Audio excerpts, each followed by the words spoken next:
दोस्तों नमस्कार, मैं दीपक गौतम एक बार फिर से आप सभी के समक्ष हाज़िर हूँ।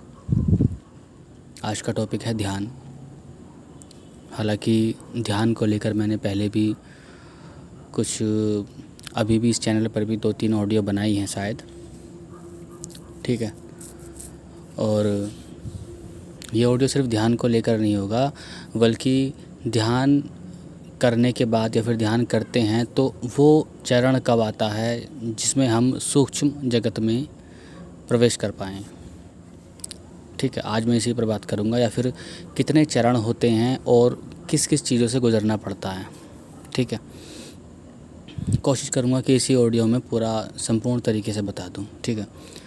तो देखिए, अक्सर हालांकि ध्यान के विषय में काफ़ी लोग बोलते हैं, काफ़ी लोगों के अपने अपने अलग अलग राय हैं, मशवरे हैं कि ध्यान ऐसे करते हैं वैसे करते हैं, या वो उन्हें काफ़ी लोग कहते हैं कि ध्यान करने से आपकी एनर्जी बैलेंस होती है, चक्रा बैलेंस होते हैं, और क्या बोलते हैं कि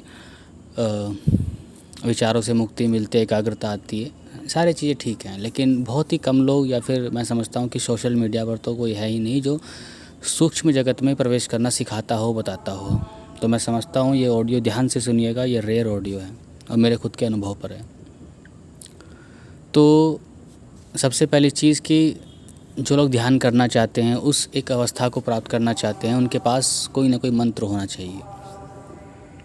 या तो ध्यान मंत्र, या ध्यान मंत्र नहीं भी है तो कोई मूल मंत्र किसी देवी देवता का। खासकर मैं यहाँ पर रेकमेंड करूँगा कि या तो आपको भगवान शिव भोलेनाथ का, ठीक है, या फिर आपको माँ महाकाली का ही ध्यान मंत्र होना चाहिए, फिर उनका मूल मंत्र होना चाहिए, ठीक है।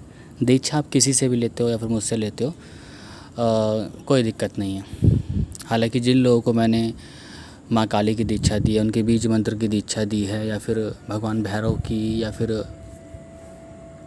क्या बोलते हैं कि भगवान शिव के मंत्रों की, भगवान महादेव के मंत्रों की, ठीक है, या भगवान रुद्र के मंत्रों की दी है, तो उसके माध्यम से आप ध्यान लगा सकते हो, कर सकते हो। तो शुरुआत कैसे करनी है, ठीक है, और किस प्रकार के चरण होते हैं।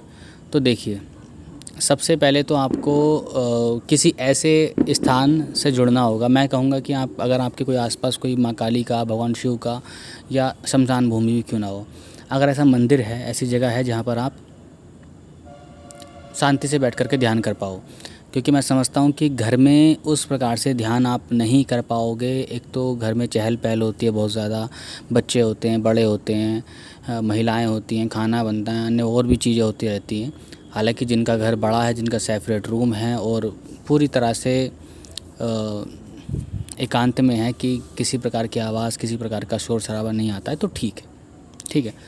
वरना मैं कहूँगा कि आप किसी आसपास किसी मंदिर का चयन कीजिए, क्योंकि मंदिर से जो आपको ऊर्जा मिलती है ना, वो ऊर्जा आपको घर से नहीं मिलेगी, ठीक है। लेकिन हाँ, अगर घर पे भी आप करोगे तब भी आपका ध्यान, या फिर आप उस अवस्था को प्राप्त कर लोगे, ठीक है। लेकिन मंदिर थोड़ा बेस्ट होता है, क्योंकि वहाँ की ऊर्जा जो होती है, वहाँ के आसपास की जो ऊर्जा होती है, उस वहाँ जो पूजा पाठ होती है, तो उसकी ऊर्जा से काफ़ी एक फ़र्क लगता है ध्यान में। और ख़ासकर ऐसा मंदिर चुनिए जहाँ पर शोर शराबा वगैरह ना हो। तो बहुत से ऐसे मंदिर होते हैं छोटे मोटे जहाँ पर मान्यताएं नहीं होती हैं, लोग जाते नहीं हैं। हालांकि मंदिर सब समान होते हैं, लेकिन अक्सर लोग वहाँ जाते नहीं हैं, ठीक है।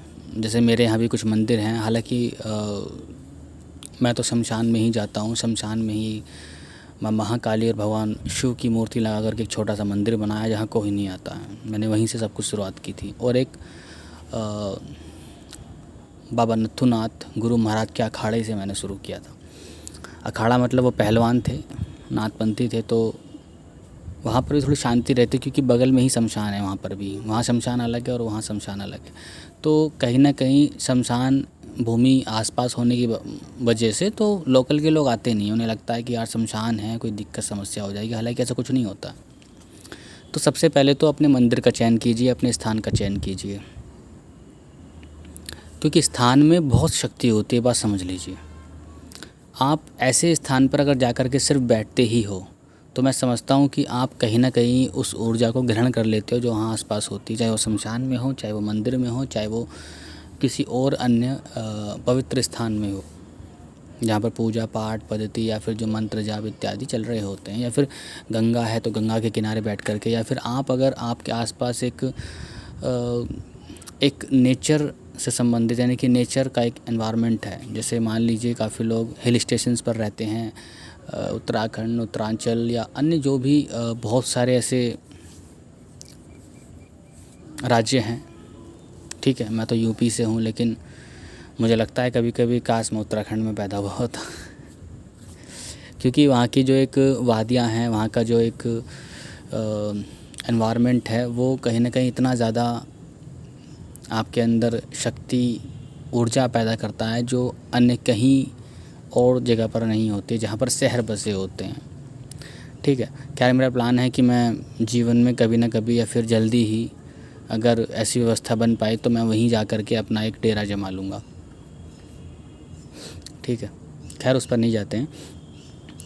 तो आपको यही करना है कि सबसे पहले एक तो आपको योग का ध्यान रखना है, क्योंकि अगर आप योग नहीं करते हैं, हालांकि काम आपका तब भी होगा, अब अगर आप योग नहीं करोगे यानी कि प्राणायाम नहीं करोगे, आप अनुलोम विलोम नहीं करोगे, भस्त्रिका नहीं करोगे या फिर ओम का उच्चारण नहीं करोगे, तो मैं समझता हूँ काम तब भी होगा, आप उस अवस्था को फिर भी प्राप्त कर पाएंगे, लेकिन थोड़ा सा टाइम लगेगा फिर।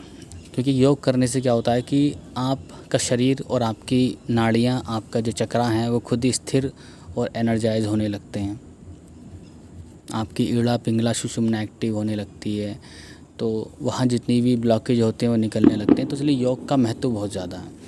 फिर भी अगर आप चाहते हैं कि आप योग नहीं कर पाते हैं तो मैं समझता हूँ आप सीधा ध्यान भी कर सकते हो। तो उसके लिए आपको यही करना है कि आप मंदिर में जाइए, या फिर आप अगर घर में करते हैं तो एक शांत वातावरण चुनिए। आप नहाइए धोइए, क्योंकि गर्मी का मौसम है तो नहाने के बाद थोड़ा पवित्र लगने लगता है मन भी और शरीर भी। तो नहाने धोने के बाद आपको एक वो आसन लगाना है जिस आसन पर बैठकर आप कम से कम 1 घंटा बैठ सको।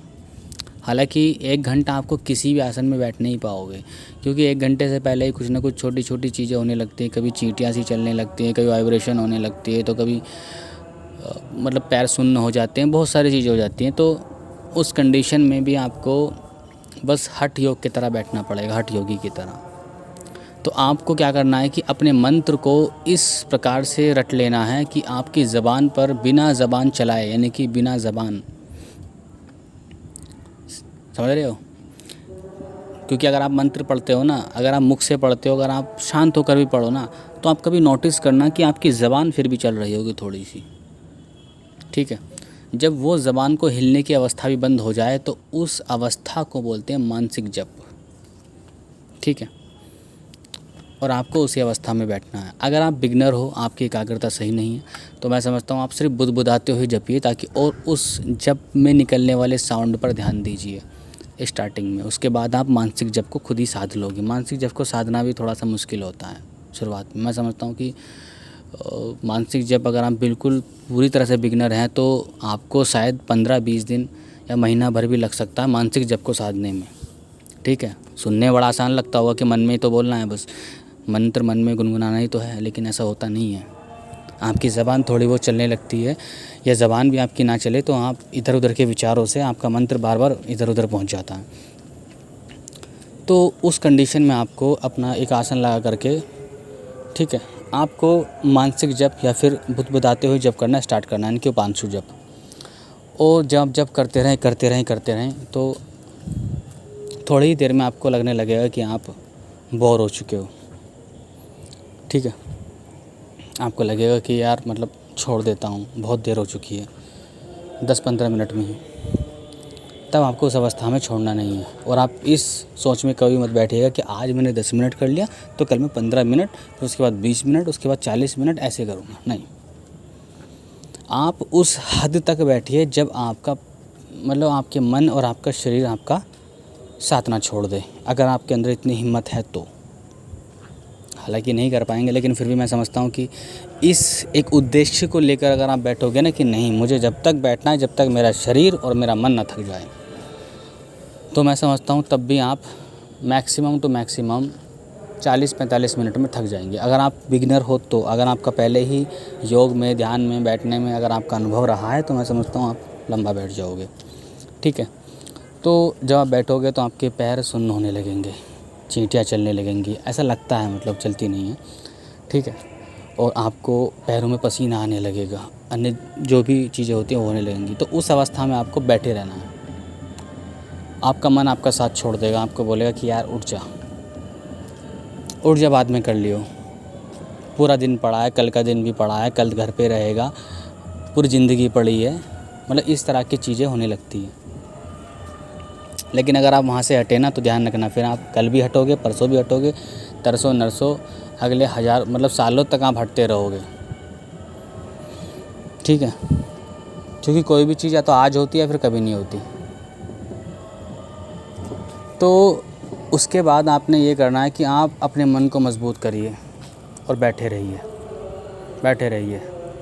मन आपसे लड़ेगा, विचार प्रकट करेगा, फिर आपको लगेगा कि मैं बोर हो चुका हूँ, बोर हो चुका हूँ, बोर हो चुका हूँ। तो दिमाग बोलेगा एक काम करते हैं, बोर नहीं होते हैं, भले बैठे रहो लेकिन दुनिया भर की चीज़ें सोचते हैं, काम करते हैं, उसके बारे में सोचने लगते हैं। तो वो अवस्था आती है और आप जानबूझ करके उस चीज़ को करोगे भी, तब आपको उस अवस्था से भी लड़ना है कि नहीं, सोचना भी कुछ और नहीं है, सिर्फ मंत्र। बार बार आप मंत्र पर ध्यान लेकर आओगे, दिमाग आपका कहीं और चला जाएगा। ये अवस्था आएगी, आंतरिक रूप से बहुत बेचैनी होने लगेगी, मतलब शारीरिक तो हो रही थी, अब मानसिक रूप से होने लगेगी कि यार कहाँ बैठ गया, बस कैसे ही 1-1.5 घंटा पूरा हो जाए, बस मैं उठूँ। फिर ये भी दिमाग में आएगा कि आप टारगेट जो आपने बना कर रखा हुआ है, आप उस टारगेट के पास आपका दिमाग जाएगा कि बस नहीं, अब 1-1.5 घंटा जो मैंने तय करके रखा हुआ बस उसे मैं बिता लूँ, उसके बाद उठ जाऊँ। तो ये ख्याल, ये विचार आपके अंदर घिरते जाएंगे, आपको घेरते चले जाएंगे, आपको घेरते चले जाएंगे। और लगभग जब आपके अंदर ये विचार शुरू होंगे आधे घंटे बाद, 20-25 मिनट बाद, तो वो लगभग खुद 15 से 20 मिनट तक ये विचार रहेंगे। उसके बाद एक शांति की अवस्था आएगी, ठीक है। शांति की अवस्था आएगी, लेकिन वो ज़्यादा देर के लिए नहीं होगी। कुछ देर बाद आपको लगने लगेगा कि अब तो यार तेने टाइम पूरा कर लिया, अब तो उठ जा, ठीक है, कल से करते हैं। हो सकता है आप उठ जाओ, उठ जाना, कोई दिक्कत नहीं। हालांकि मैं समझता हूँ कि यहाँ पर आपको उठना नहीं चाहिए, तो आप उठ जाओगे, ठीक है। अगर आप उठ जाओ तो कल से फिर शुरू करो। अब आपको ये जो अवस्था, जिस अवस्था पर आप रुके थे ना, इस अवस्था को भी आपको क्रॉस करना है। और उसके बाद दिमाग, शरीर जब बार बार ये करने लगेगा, पहले दिन, दूसरे दिन, तीसरे दिन आपको वो जो दिमाग और शरीर जो आपको परेशान करेगा वो 15 से 20 मिनट के लिए करेगा। उसके बाद उसकी टाइमिंग कम होने लगेगी, मतलब कि शरीर में जो व्याकुलता जो होती है और जो मानसिक व्याकुलता जो होती है वो आपको अभी तक अगर 15 से 20 मिनट हो रही थी, तो अब आपकी वो टाइमिंग कम हो जाएगी, ठीक है। और फिर आप बैठे रहिए, बैठे रहिए, बैठे रहिए। शरीर दर्द करेगा, दिमाग दर्द करेगा, शरीर इधर से उधर मतलब फड़केगा, ये होगा, वाइब्रेशन होगी, दिमाग में विचार और दुनिया भर की नेगेटिविटी आ जाएगी। जहाँ आप खुद को बोलोगे शांत रहना है, वहीं पर वो सारी चीज़ें आकर के आपके मस्तिष्क पर आक्रमण करने लग जाएंगी। अब उस अवस्था में भी आपको बैठे रहना है, बस अपने उस इष्ट पर, उस मंत्र पर ध्यान को लगाए रखना है। ध्यान टूटेगा, भागेगा, कई बार क्या होगा कि आपका मन, आपकी पकड़ उस मंत्र से छूट जाएगी, आपकी पकड़ अपने शरीर, अपनी स्थिरता से छूट जाएगी और भाग जाएगी और विचारें क्रिएट करने लगेगी, विचार आने लगेंगे। तब जैसे आपको थोड़ा सा भी अनुभव हो कि मैं यहाँ आ चुका हूँ, तो मुझे फिर से उठ करके वहाँ फिर पॉइंट पर आ जाना है। इस अवस्था को करने में आपको 2 से 3 हफ्ते लगेंगे, जिसमें आप कम से लेकर के थोड़ी मतलब जिसमें 2 से 3 हफ्ते बाद आपकी जो अवस्था जो आज हो रही है वो 60-70% वो समस्या ख़त्म हो जाएगी। और इसी बीच में आपको कुछ छोटी छोटी झलकियाँ, दृश्य दिखाई देना शुरू होंगे। वो दृश्य एक सपने की तरह होंगे फ़िलहाल, जैसे एक विचार, जैसे विचार क्रिएट होने पर एक विज़न क्रिएट होता है, उसी प्रकार से क्रिएट होंगे। लेकिन आपको इस बार जो वो विचार आने पर जैसे विज़न क्रिएट होता है, लेकिन इस बार जो चीज़ क्रिएट होगी वो थोड़ी सी डिफरेंट होगी। आपको लगेगा कि नहीं यार, ये तो थोड़ा सा अलग लगा कुछ। तो वो ध्यान की पहली सीढ़ी है। इस बीच में हो सकता है आपको कलर दिखाई देने लगे, हो सकता है आपको झटके लगने लगे। झटके से मतलब ये है कि आप क्या करोगे कि आप बैठे रहोगे और बैठने के बाद अचानक से ये होगा कि आप बस आगे गिरने वाले हो और आप रुक गए। ठीक है, तो ये अवस्था भी आएगी। तो समझ जाना कि आपकी जो चेतना है, आपका जो ध्यान है, वो सारी जो चेतना है वो सारे शरीर से सिकुड़ करके सिकुड़ती हुई आपके एक पॉइंट पर आने वाली है।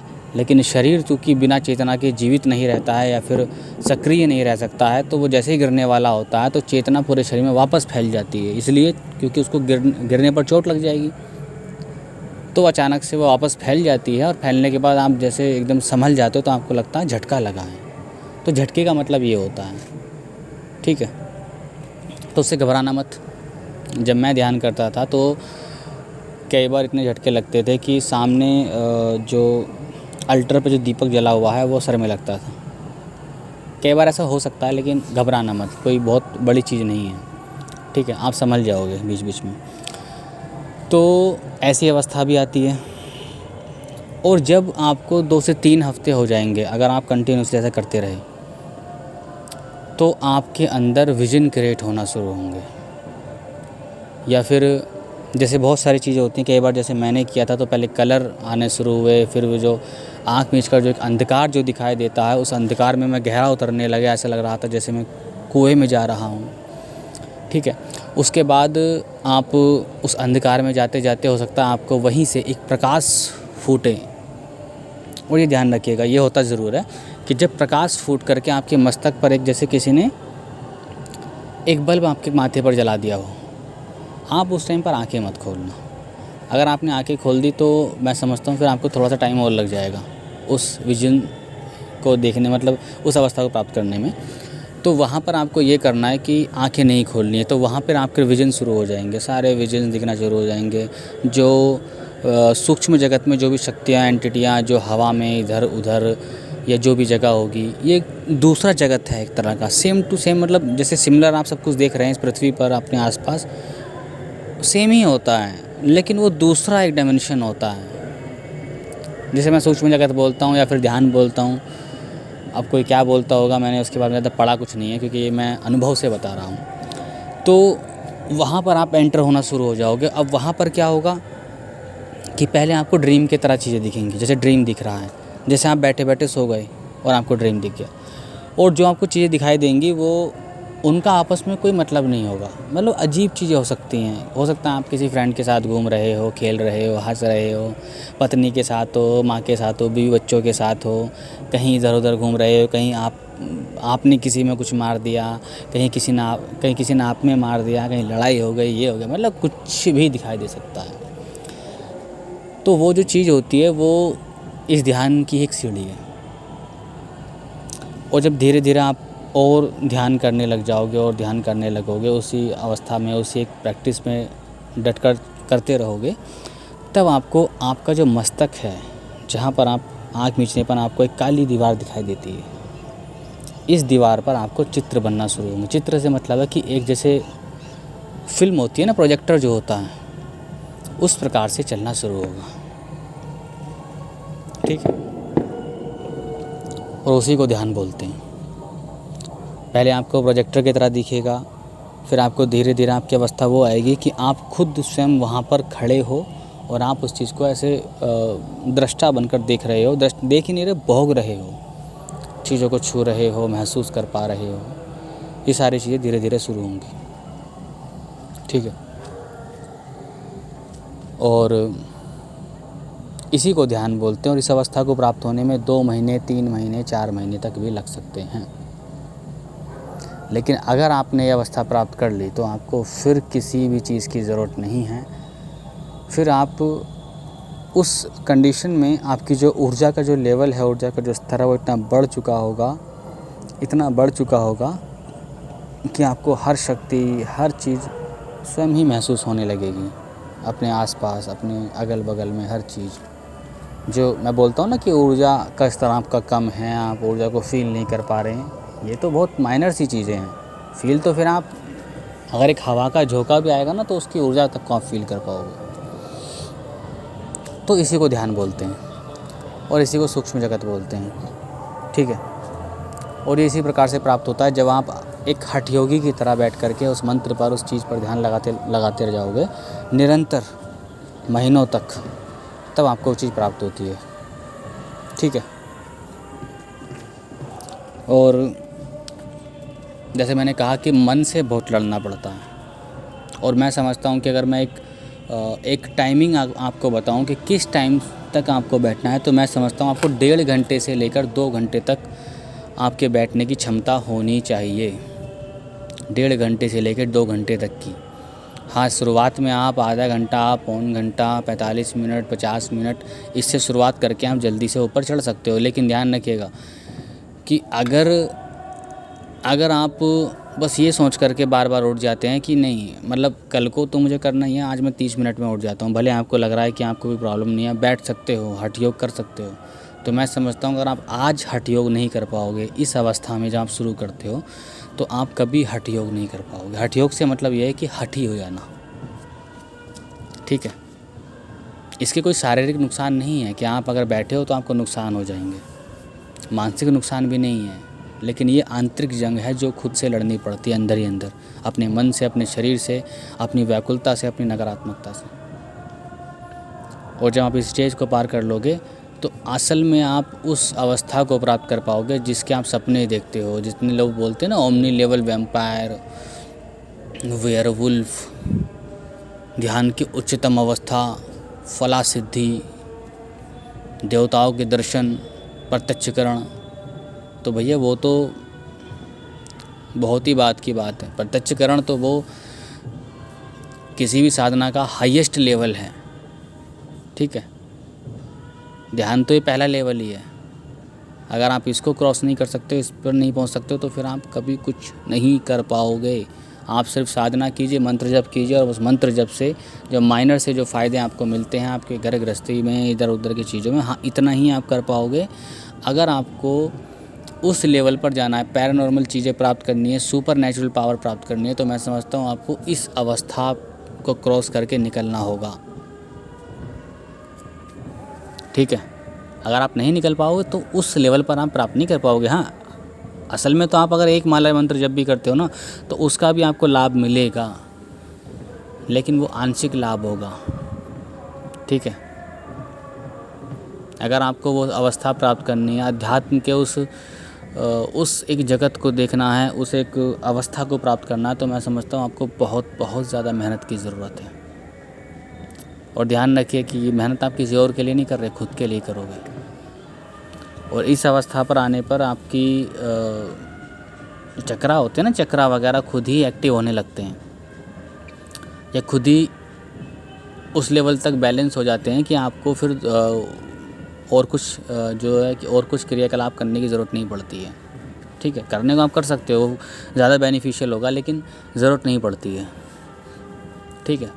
क्योंकि मात्र ध्यान लगाने से, मंत्र जप करने से, मानसिक जप करने से आप इतनी ऊर्जा क्रिएट कर लेते हो, कि इतनी ऊर्जा बना लेते हो, इतनी ऊर्जावान बन जाते हो कि ब्लॉकेज खुद ही निकलने लगते हैं इधर उधर के। ठीक है। तो मैं समझता हूँ कि मैंने शुरुआत से लेकर लास्ट तक सारी चीज़ें बता चुका हूँ। और अगर आप इसमें, जैसे मैंने बताया, अगर आप इसमें थोड़ा चाहते हैं कि आप थोड़ा जल्दी कर पाएँ, तो मैं ये समझता हूँ कि आपको कुछ चीज़ें करनी होंगी। एक तो योग करना पड़ेगा, योग साधना करनी पड़ेगी। यानी मतलब कि आपको योग साधना से मेरा मतलब है कि आपको सुबह उठकर प्राणायाम, अनुलोम विलोम, भस्त्रिका, ओम उच्चारण, ये सब इसकी प्रक्रिया करनी पड़ेगी। क्योंकि मंत्र जप करने पर, ध्यान करने पर जो शुरुआती जो अवस्थाएं होती हैं, क्लीनिंग होती है, ये सब होती है, स्थिरता होती है, जो आप मंत्रों से कर रहे थे, मतलब ध्यान करने पर करोगे, वो आप ऑलरेडी कर चुके होगे। तो इससे आपको बहुत लाभ मिलेगा। इससे क्या होगा कि आपका मन आपको उतना ज़्यादा परेशान नहीं करेगा, आपका शरीर आपको उतना ज़्यादा परेशान नहीं करेगा, और आपकी जो एकाग्रता है आपको उतना ज़्यादा परेशान नहीं करेगी। जो मैं टाइमिंग बोल रहा हूँ 2 घंटे, मैं समझता हूँ फिर आप 1.5 घंटे से 1 घंटे में आप कर लोगे। आप टाइमिंग को बचा पाओगे। ऑलरेडी आप अपने अंदर की नेगेटिविटी, इधर उधर की चीज़ें, या फिर मानसिक अवस्था, हर चीज़ को स्थिर कर लोगे। योग में इतनी ताकत होती है। ठीक है। तो ये रहा शुरुआत से लेकर लास्ट तक, जहाँ पर आप ध्यान में, या फिर जैसे कह सकते हैं कि सूक्ष्म जगत में प्रवेश करते हो, वहाँ तक की सारी इन्फॉर्मेशन, नॉलेज, ज्ञान जो आप बोल सकते हो।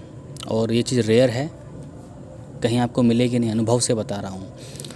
अगला वीडियो मैं बनाऊंगा, ऑडियो बनाऊंगा, जिसमें मैं खुद क्या अनुभव कर पाया इन चीज़ों को लेकर मैं बताऊंगा, ठीक है। हालांकि जो मैंने चीज़ें आपको बताई ये पूरी तरह से मेरे खुद के अनुभव रहे हैं, और जिनको मैंने सिखाया है उन सब के अनुभव रहे हैं। जिन लोगों को मैंने सिखाया, मतलब बहुत ज़्यादा लोग नहीं हैं, कम ही लोग हैं, लेकिन मैं समझता हूँ कि ऐसे लोग भी हैं जो इस अवस्था को प्राप्त कर चुके हैं, या करने की एक कुछ लोग जो है करने की एक उसमें स्टेज में।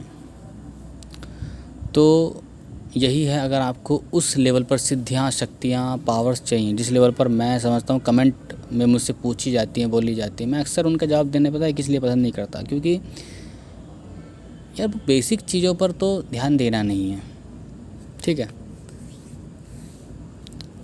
और बातें मतलब इतनी यहाँ तक की मैं समझता हूँ कि इससे देखिए आपकी गलती नहीं है, आप चाहते हो, आप ये चाहते हो कि आपको ये मिल जाए, सीख जाए, दिक्कत नहीं है, लेकिन आपको डायरेक्शन गलत दिखाई गई है, हमेशा डायरेक्शन गलत दिखाई गई है। आपको सबसे पहले कुछ बेसिक चीज़ों को करना ही पड़ेगा। अगर आप ज्ञान से परिपूर्ण हो जाओगे, मैं दुनिया भर की इन्फॉर्मेशन, नॉलेज आपको देने लग जाऊँगा ना, तो ध्यान रखना फिर आप कुछ करोगे नहीं, क्योंकि एक उपनिषद का एक वचन है जिसमें कहा जाता है कि अज्ञान जो होता है, अज्ञान अंधकार लाता है, ठीक है, लेकिन ज्ञान कभी कभी महाअंधकार लेकर आता है, ठीक है। यानी कि अज्ञान तो अंधकार में भटका ही देता है, ज्ञान कभी कभी महाअंधकार में भटका देता है, और ज्ञान महाअंधकार में भटका देता है। इसका मतलब जानते हो क्या है? उसका मतलब ये है, जब आप छोटी मोटी इन्फॉर्मेशन से इतना ज़्यादा भर जाओगे ना, तो आप असल में कुछ कर ही नहीं पाओगे। आपको लगेगा कि हाँ मुझे सब पता है, मैं ज्ञानी हूँ, लेकिन असल में ज्ञान और जो नॉलेज होती है वो प्रैक्टिकली होती है। बाकी सब जानकारी है, उधार का ज्ञान है। आपको किसी ने आपको बता दिया, आप किसी और को बता दोगे। जैसे मैंने आपको बता दिया, आप किसी और को बता दोगे, कोई और किसी और को बता देगा, होगे सब ज्ञानी। आज के टाइम में हमारे पास मोबाइल है, सोशल मीडिया है, नेटवर्क, सब कुछ है। जिसको देखो भगवत गीता पढ़ा रहा है, जिसको देखो वो उपनिषद के ज्ञान पेल रहा है, जिसको देखो वो कुछ कर रहा है, लेकिन प्रैक्टिकल अनुभव किसके पास है? किसी के पास नहीं है। बस सब बताए जा रहे हैं, सब अपने दीन की, ईमान की गाए जा रहे हैं। कोई हदीस पढ़ रहा है, कोई कुछ और पढ़ा रहा है।